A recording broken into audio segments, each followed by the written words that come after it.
Hi everyone, today I'm going to be reading a book called River Fairy's Dream, a fairy tale. This story is why the river fairy made her very important wish.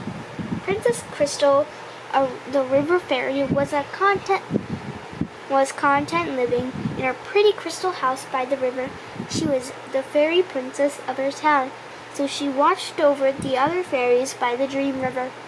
She spent her days dancing on the floor petals, and her nights chatting with lightning bugs, crickets, and locusts.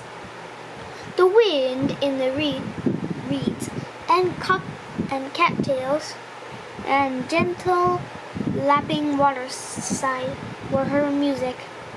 The other fairies in sleepy little fairy town loved and respected Princess Crystal. One day the river fairy spied on a human girl who came to the riverbank to fish. The girl, with hair shining in the sun, fixed her pole in the ground and began reading a book from a thick book.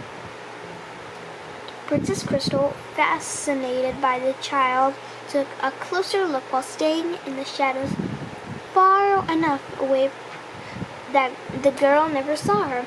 Besides, the bright sunshine would dim the fairy's magical powers, and she would be unable to fly. Flying, in her opinion, was a fairy's best power, because it enabled her to dance on flower buds and make them blossom. The fairy looked on with wonder and at the markings in the book which the girl held. She nearly cried at the beauty of the language as the girl read some verses aloud to herself. This language held a strange magic of its own, and sounded like music to Princess Crystal's ears.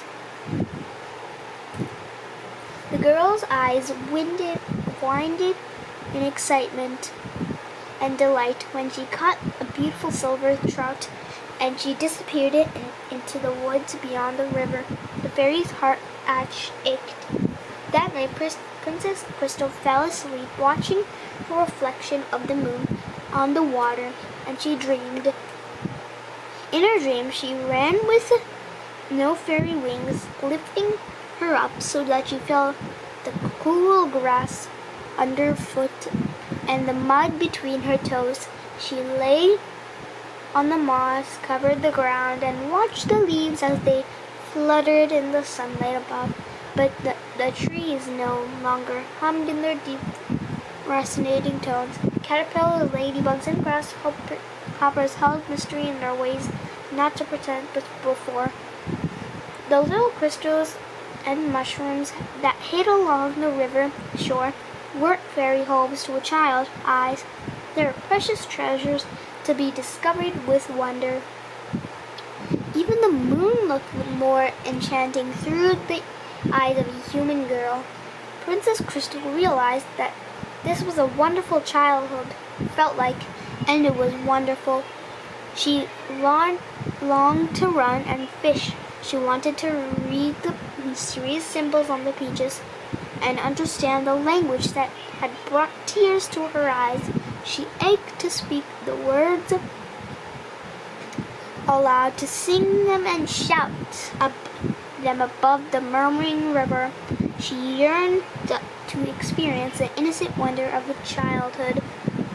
Princess Crystal awoke as the sun rose. Still the fairy had been before her dream. Tears of sparrow sprinkled the slow-moving waters of the dream river, and she wiped her fairy reflection away. This was the life she wanted and longed for, to be a human girl delighted by the mystery of the world around her. Night after night, the dream river lured the fairy to sleep, and she dreamed of becoming a girl. The colors of the butterflies couldn't improve her wistful mood. The tinkling songs of the little fairies singing, which sounded like tiny bells as they flew around the fairy town, no longer charmed her. Mistress Blackbird "You are the wisest one I know," Princess Crystal declared as she sat down by the crow. How might I become a human?" The bird turned its head into curiosity, studying her for a moment, and flew away. Princess Crystal felt discouraged. She flew home and buried her head in the moss of her bed, resting an urge to go back to the river to dream again of becoming a human. Maybe her dream was ridiculous. "Call!" cried the crow, its black eye peering into the window of the fairy Crystal's house.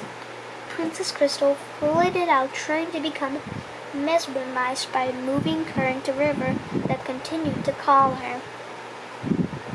A huge black bird dipped its claw deep into the water and fished out a tiny silver crown. "Yours if you dare," said the crow, offering it to her in its old gnarly claw. But use this trinket wisely. Its powers are permanent, and it only grants what you truly desire." She held the crown in her hands and thanked the bird. Then she sat by the riverside. Did she have the courage to follow her dreams and start a new life? Could she leave behind her the fairy friends and all that she had ever known? One last time, the fairy flew over the flower bed, danced and made it open, filling the air with its sweet fragrance. Princess Crystal returned to her house and said goodbye to her fairy world. She took a deep breath and smiled, placed the magical crown on her head, and made her wish. In this new world, where she no longer quite remembered her old self, Crystal delighted in lying by the river, which her new friends called the Dream River. She loved to read the Daydream there while sleeping, while little snippets of magic and fairy life tugged at the edges of her mind. Legend has it that this river can show you your heart's desire if you let it. And Crystal believed that somehow this legend held some truth.